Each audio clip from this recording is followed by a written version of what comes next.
Lamentablemente falleció el Papa Francisco después de que se complicara su salud. Estuvo varios días internados. Viene, por supuesto, todo un proceso para encontrar al sucesor, del cual ya nos estaremos ocupando en los próximos días, en las próximas horas. Pero vale la pena hacer un pequeño recorrido de la vida de este hombre, de Mario Bergoglio, el obispo argentino, quien asumió su cargo como jefe de la Iglesia Católica. Un hecho histórico que no solo marcó la primera vez que un papa provenía de las afueras de Europa, sino que también fue el único proveniente de América Latina. Y desde entonces el Papa Francisco, nombre que él escogió en honor a San Francisco de Asís, fue conocido por su enfoque en la humildad, en la justicia social, la reforma dentro de la Iglesia Católica. Una iglesia, una entidad que atraviesa un periodo de crisis, un periodo de transformación, de mucha resistencia. La renuncia del Papa Benedicto XVI en febrero de ese año fue un evento que remeció su institucionalidad, ya que fue el primer sumo pontífice en renunciar en casi 600 años. Asimismo, la elección del Papa Francisco se produjo en un contexto de escándalos de abuso sexual, de corrupción, que han afectado gravemente, yo me atrevería a decir que han hundido la credibilidad de la Iglesia Católica.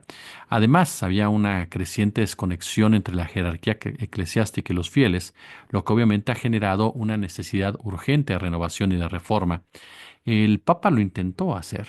La condición física de salud del Papa nunca fue sólida, nunca fue buena, pero él nunca bajó el intenso ritmo de trabajo, viajes, protocolos, formulación de orientaciones, en fin, y muchas veces se le percibía cansado, se le percibía incluso hasta irritable. Él mismo sentenció que su pontificado sería corto, así lo dijo Bergoglio, como buen jesuita que sabía manejar el poder, que sabía administrar la presión. Recuerdo una imagen particularmente de él cuando acarició la cabeza de un perrito, con el afán de demostrar precisamente que todos los seres vivos eran recibidos en la casa de Dios. Con Francisco no hubo medias tintas, o se le amaba o se le odiaba. Su austeridad, su sencillez molestaba en extremo a la aristocracia clerical. La opción por los pobres, por los excluidos, fue muy criticada por sectores católicos conservadores. Incluso Francisco desacreditó con severidad al neoliberalismo, se situó en contra del mismo en varias oportunidades, incluso en debates públicos con diferentes mandatarios. Por supuesto, cuestionó la construcción del nuevo Dios llamado dinero, y el Papa Bergoglio empujó una teología de creación, del cuidado de la tierra común, y que sobre todo fue muy promovida en su momento por Francisco de Asís. Es decir, hubo una postura ecologista que enfadó a la gran industria, especialmente la petrolera, que no ocultó y no ha ocultado a través de sus distintas notas su resentimiento hacia él. Incluso el Papa protagonizó sabotaje y conspiraciones en torno a la encíclica de Francisco llamada Laudato Si. ¿Usted la recuerda? Bueno, el sector petrolero se le fue encima a esa encíclica.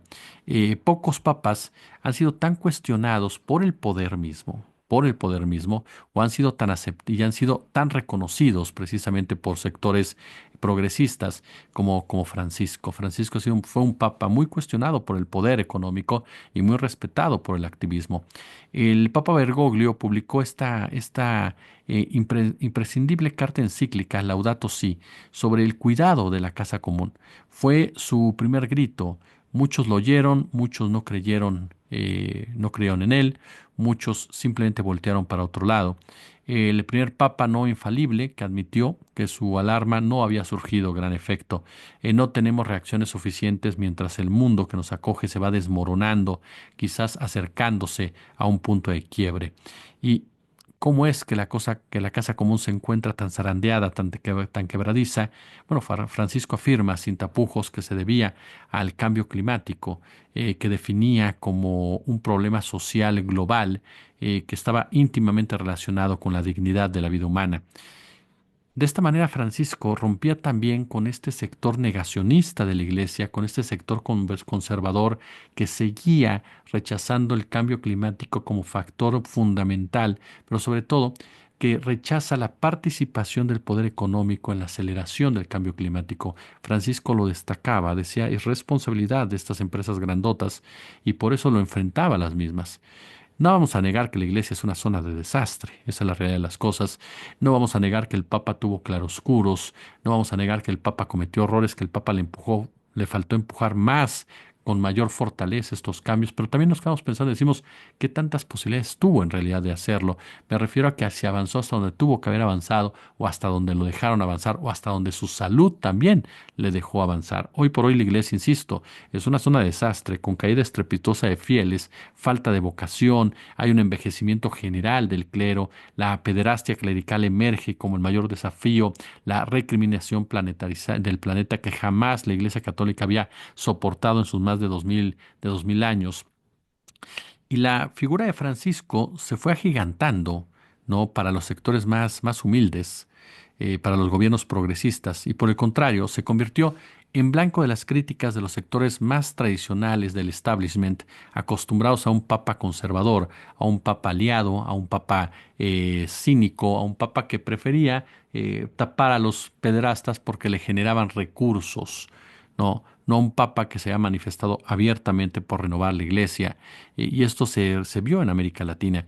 Francisco incluso buscó constantemente recuperar lo que definen los expertos como la pastoralidad perdida, una demanda clave, fundamental, precisamente para acercar a la iglesia de nuevo con su feligresía, una iglesia solidaria, una iglesia de causas sociales, una iglesia comprometida con la justicia social, con este concepto para el cual los oligarcas simple y llanamente tienen repudio.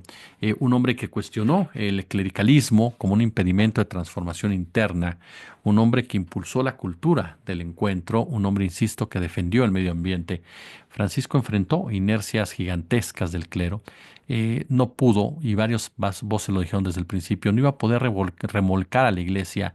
¿Por qué? Porque no había un consenso amplio para ello. Había un clero corrupto, un clero ratero, un clero mediocre, un clero abusador.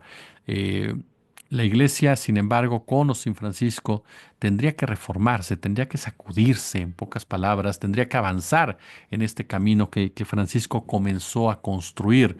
¿Por qué? Porque lo que está en juego es la continuidad o de la deconstrucción de un pontificado en permanente conflicto de cambios propuestos, de expectativas frustradas.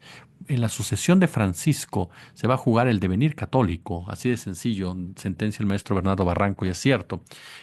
¿Cuáles son los candidatos que comenzaron a manejarse o se manejan ya para Francisco? Por supuesto que hay algunos que ubican a mexicanos, no lo sé, sinceramente yo veo a otros con mayores posibilidades, siendo muy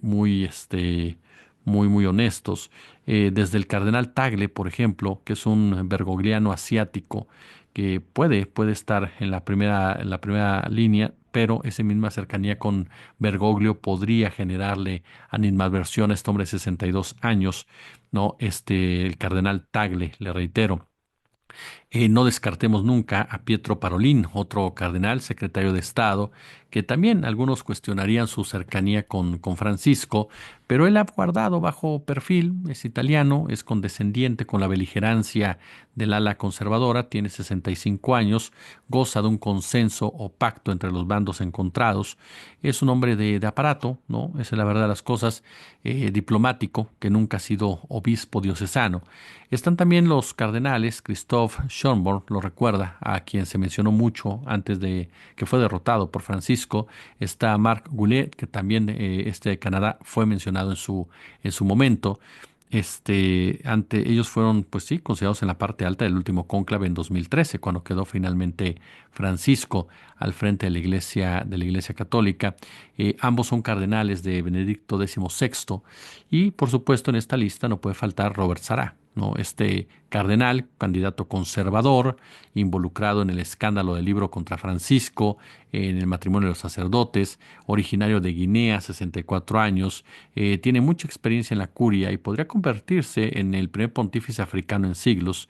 Y bueno, finalmente está el cardenal Matteo Zuppi de Bolonia, de la comunidad de San Egido en Italia, que ha ganado fama por su incidencia internacional en favor de la paz. Yo le digo algo, yo creo que va a quedar Supi, pero habrá que esperar, por supuesto, cómo se va desarrollando toda esta historia. Por lo pronto termina la historia de un hombre al cual, insisto, puede haber críticas, cuestionamientos, eso es un hecho, pero algo que siempre se le va a reconocer a Francisco fue la congruencia en su discurso y su lucha constante precisamente por cambiar la iglesia, porque la iglesia se cimbrara desde adentro, y se nota en el colegio cardenalicio, pero además ese reconocimiento a los pecados cometidos por la iglesia, es enfrentar ese daño que la iglesia cometió en contra de tantas y tantas y tantas gente, tantos sectores vulnerables y que durante años prefirieron esconderlo e incluso criminalizar a las víctimas. Francisco trató de manejarlo diferente. ¿Pudo haber hecho algo más? Seguramente, pero ya su menguada salud le garantizaba que esto no iba a ser posible. Intentó hacerlo e hizo algunas cosas, reconoció otras, pero tal vez lo más importante de su legado es precisamente lo que construyó para que esta idea, considerar esta idea de cambio en la iglesia, pueda seguir permeando. Insisto, nunca habrá un papa perfecto, nunca habrá un ser humano perfecto, y en el caso concreto de la iglesia, no olvidemos que son hijos de Dios, con todo lo positivo y con todo lo negativo, bastante negativo muchas veces que esto, que esto significa. Como siempre un gusto, como siempre un placer.